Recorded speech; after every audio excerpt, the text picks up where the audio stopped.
Hello, everyone, and welcome to another edition of Sustaining Sustainability. I'm your host, CB Bhattacharya, and this week it is my great pleasure to welcome Betsy Fisher, Director of Strategy for the International Refugee Assistance Project, based out of Minnesota and New York City. IRAP is a nonprofit organization that provides legal advocacy for refugees and displaced people.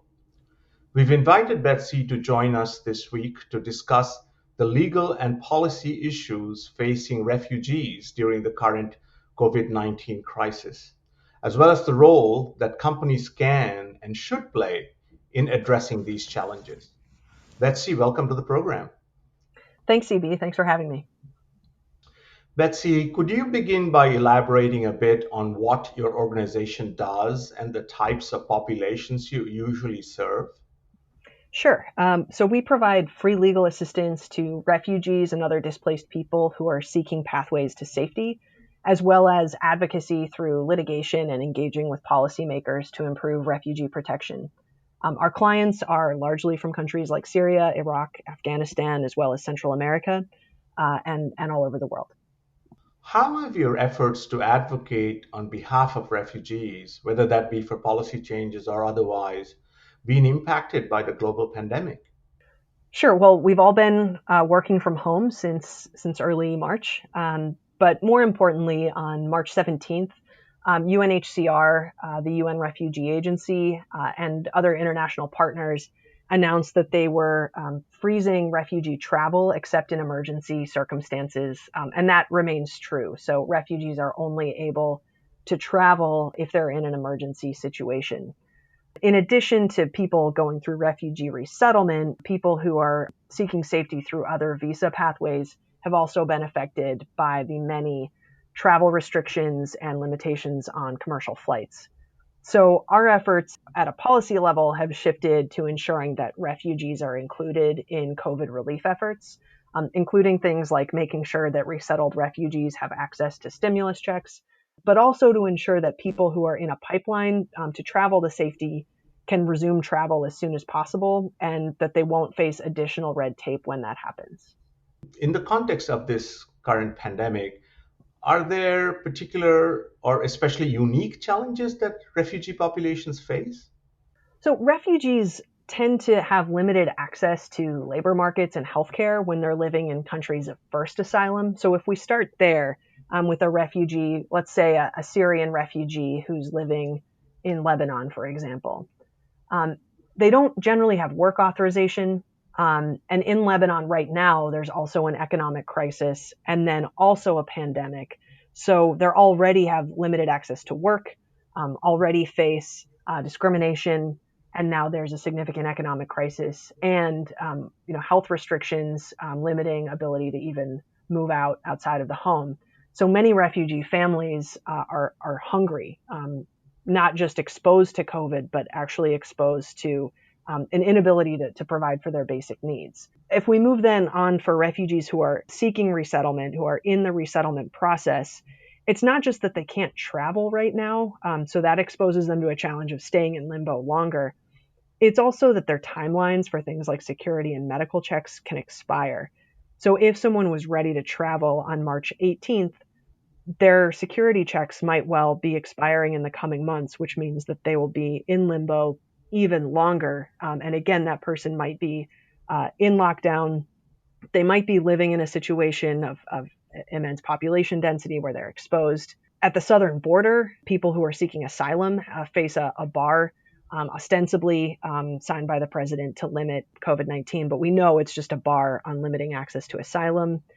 And then, so on, people here who have already been resettled in the U.S. are impacted, but might face particular risks. Just for example, if you're applying for citizenship because you want to vote or because you want to reunite with your family members and start that process, we know that the application timelines for things like naturalization and green card adjustment or passports are growing much, much longer during the pandemic.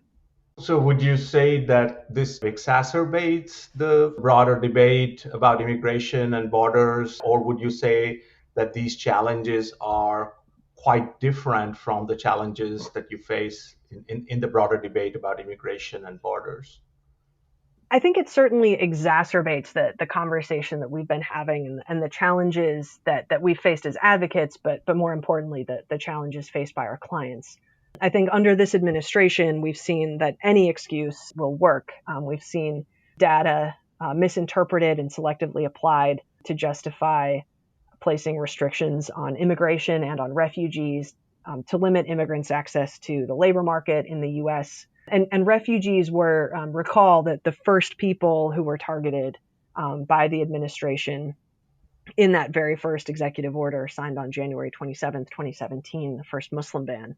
And we've known, I think the evidence has been very clear that these bans on travel and bans on asylum have never been about national security or about health in this case. But I think this pandemic has been another excuse to add more bricks to this both metaphorical and literal wall against immigrants and refugees. This administration's reaction to any kind of challenge is to say that now we need to implement greater travel ban restrictions to limit the access of individuals. And any greater crisis is an excuse to implement bigger rules that would limit access to asylum. And just last week, we saw new rules that would eviscerate asylum in the U.S. as we know it and redefine the norms of who is a refugee in violation of international law. So I think this pandemic is certainly an exacerbation of what we've seen, and it's using the health restrictions as an excuse to limit immigration and refugees even further, and also using it as a distraction to allow even greater restrictions to come in place. Now, seeing as we are a center for sustainable business, what do you think is the role that companies could play in helping to address some of these challenges? I mean, where do you see the major opportunities for assistance or collaboration, in particular with respect to refugee populations, of course? Sure. So a lot of businesses have been actively engaged, particularly at the local level, at hiring people who are recently resettled. Refugees may come with exceptional skills and qualifications, but often aren't able to access the labor force in those qualifications because of restrictions on professional licensing and the like. So there are a large number of employers who work with local resettlement agencies to hire refugees to offer that first point of access to the labor market here in the U.S. So we think about there's a phenomenal organization called Upwardly Global that allows refugees and immigrants to access those certifications that are needed to move up or to move back into the work that they were doing in their country of origin or their country of asylum. There's also companies that are engaging and offering in-kind support. So, if they're an organization that provides some sort of assistance, making those available overseas or in the U.S. to refugee populations, just doing the work that they already do and lending a portion of their work to refugee populations or people who are in need. And also, businesses have been engaged with representatives to express support for immigration and for humanitarian protection, not in a partisan way, but just to say that they value immigrants in their community. They might value immigrants in their workforce, and that they are committed to humanitarian protection and to being a part of that. Many businesses participate in World Refugee Day events, which is on June 20th, and it's an opportunity to celebrate the contributions of refugees in our society. Any specific examples of successful partnerships with companies that actually have helped improve the position of refugees, and why were they successful? Sure. So IRAP, a big part of our model of providing direct legal services is working with law firms and corporations. And they provide pro bono legal services either to represent our clients or to help us bring litigation.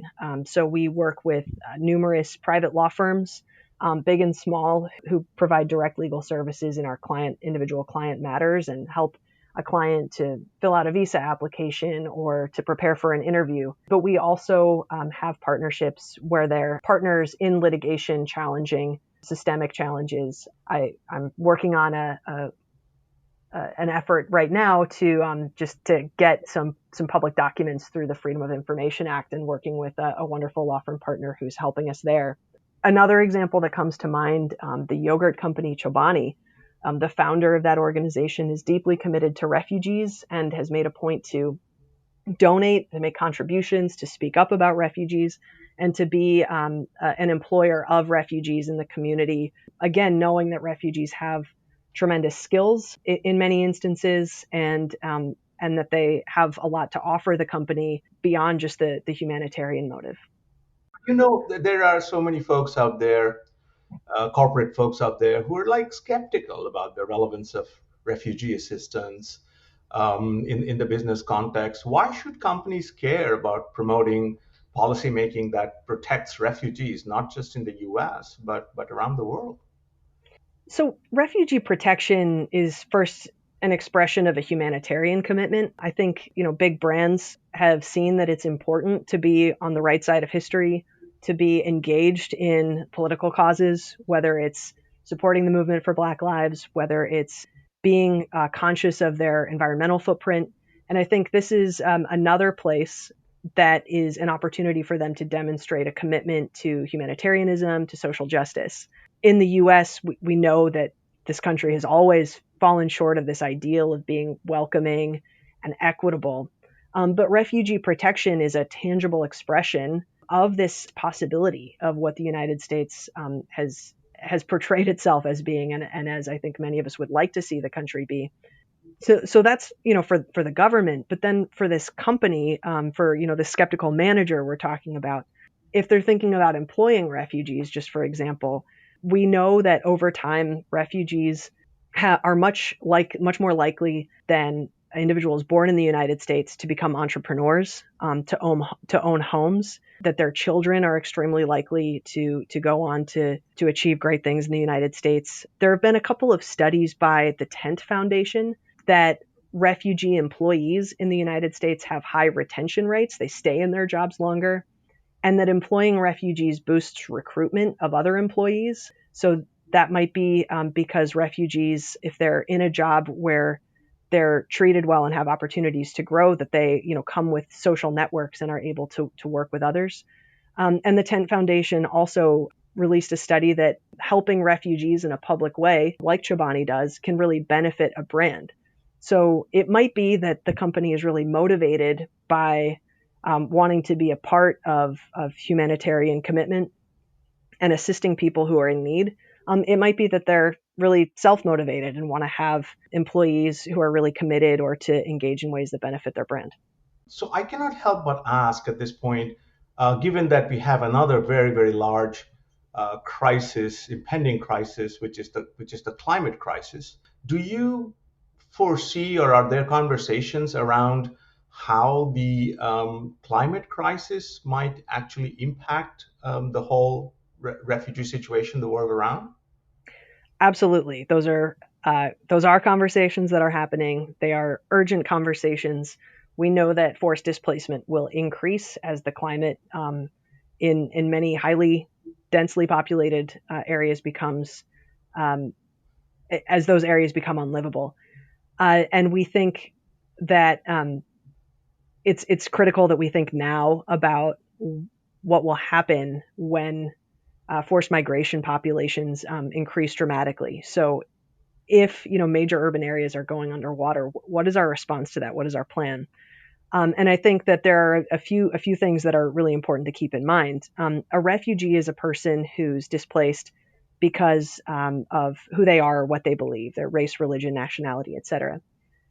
Some people will face serious harm because of who they are in a situation of climate change, that it will be because of their race or religion that they're not able to access some basic human right. And some people will be displaced just because of general, they won't be more acutely impacted because of who they are. They will be impacted because of this general condition. So it's important that we have responses that both, that we're adjusting the refugee regime to encompass people who are impacted because of who they are and what they believe during a time of climate change. And also that we're, just prepared to provide for the needs of people who are displaced because their climate is changing. Well, Betsy, we are coming to the close of our time. Would you make a quick call to action to our regular listeners? I mean, what can people like me, individuals, do, regardless of their profession, to help refugee populations during this time? Sure. So Folks are welcome to visit our website. IRAP's website is refugeerights.org. We have a newsletter and an action alert. The action alert is where we send updates on pieces of legislation that we think are really important, or things like that. If you're looking to get involved at the local level, most mid-size and large communities in the United States have a local refugee resettlement agency, which is the first point of contact for someone who's resettled to the United States. And those agencies will have all sorts of needs that they're looking to supply for folks who are recently resettled. That might be, volunteering to teach English, or helping a kid with their homework, taking people to doctor's appointments, if under different circumstances when that becomes a possibility. They might need in-kind donations of groceries or furniture, and of course they're generally happy to accept cash. So, we welcome folks' support at IRAP, and if you're looking to get engaged on a local level, you can find your local refugee resettlement agency as well. Betsy Fisher, it was a pleasure hosting you today. Thanks so much, CB. Okay. And this is your host, CB Bhattacharya, saying goodbye, and also saying that we are going to go on a summer break after this episode, but we will be back in the fall, so stay tuned. This podcast is made possible by the help of my colleagues, Leslie Marshall, who's the Associate Director of the Center for Sustainable Business, and Alyssa Martinek, who is the Sustainability Coordinator of the Center for Sustainable Business.